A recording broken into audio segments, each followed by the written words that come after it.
Thank you. Now we'd like to call the Hari School Director, Dr. Dinesh Pai, for the welcome address.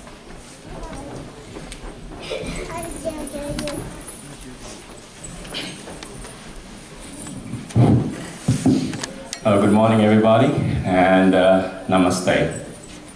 I said namaste, students. All right, namaste, everybody, again. It is indeed my deep pleasure to welcome to this auspicious Hari Temple and the Guru Vandana 2017 celebrations, Hari community members, dear parents, our speakers for the day, Dr. Mukund Kulkarni, Chancellor, Penn State University, Dr. David Walkman, Executive Deputy Secretary, Pennsylvania Department of Education, Dr. Renu Joshi, Medical Director, Endocrinology, Pinnacle Health, dear teachers and your family, and my dear students. Thank you very much all for being here today. Today we have with us approximately 44 teachers from 23 different schools representing 13 school districts in the region. Isn't that really wonderful? Thank you. And in the month of April, end of April and early May, approximately 100 cities across the United States celebrate Guru Vandana. Hindus across the United States celebrate Guru Vandana. So, which is a really good thing for a healthy society, a knowledge-based society, I believe. Today, while driving to the Mandira, I was discussing with my older daughter, Maithili, regarding the uniqueness of this event. And there are several reasons we discussed in our car. Two important reasons, or two unique reasons that come to my mind at this point in time. It's very rare that students honor their teacher in a setting like this. Teachers who do so many things for our students' future and their well-being. And even rarer cultures across the world that celebrate this as a festival. And as a Hindu, and I know I'm speaking on behalf of all the Hindus, it's a matter of pride for us that we have continued this tradition for thousands of years, and it's only flourishing even in this day and age. So that's really nice that we are celebrating this Guru Vandana celebrations. A couple of things I would like to say before I end my address. I would like you to know what we do at Hari School and how it complements what you do in the grade schools. In the grade school, our students go to grade schools, they take various courses, you develop their aptitude, you develop them holistically, they are prepared for college by you, they take up courses, they take up a major, they join a profession of their choice. They join the workforce in short. So, in a way, you prepare them to make a living, hopefully a successful one. Our goal at Hari School is a little different, but very complementary.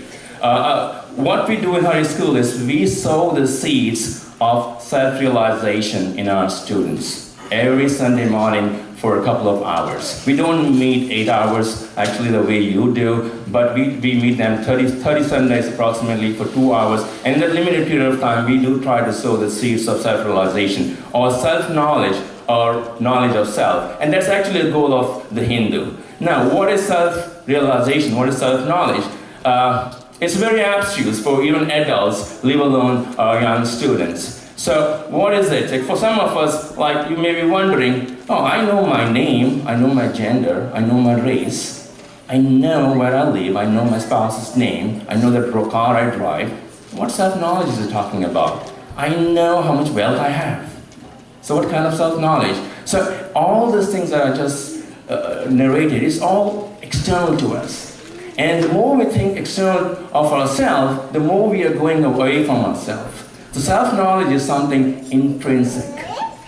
And unfortunately, it is experiential, which means if I am self-realized, which I'm not, I cannot transfer this knowledge to my child or my near and dear ones. Each and every human being has to experience this by himself or herself. Fortunately for us, there are several metaphors that can help explain what this means. For example, in this beautiful hall, we have lamps of different kinds and different brightness, different luminosity. And some are made here in the United States, some are made in Germany, some are made in India, and how can I miss this? Some are made in China. And so, but the light that manifests from all these bulbs here, the lamps, is the single current. In a way, they're all the same. So likewise, we may be different the way we look, the way we speak, the way we eat, the way we dress, but the life force in all of us is the same. So we are all same, and we teach our kids to remember this fact that we are all same, we are all connected. We need to respect each other's traditions, culture. So that's actually what we try to do. And this life force that I'm talking about is not just human beings, it's even in the plants and the animals. And if we bear this fact in the mind, our environment will be so much better. And this is also that we try to drive home to our students every Sunday morning. So what is the self-realization I'm talking about here? It's the life force in all of us. We are all connected, and it's known by various names. Like some people call it like divinity. Some people call it God. I prefer calling it consciousness, or in Upanishadic terms, it's also known as Sat Chit Ananda Atma, which means in Hindu culture, we talk about moksha. Knowing yourself is actually moksha. The consciousness, knowing the consciousness is actually moksha. What kind of consciousness we're talking about here?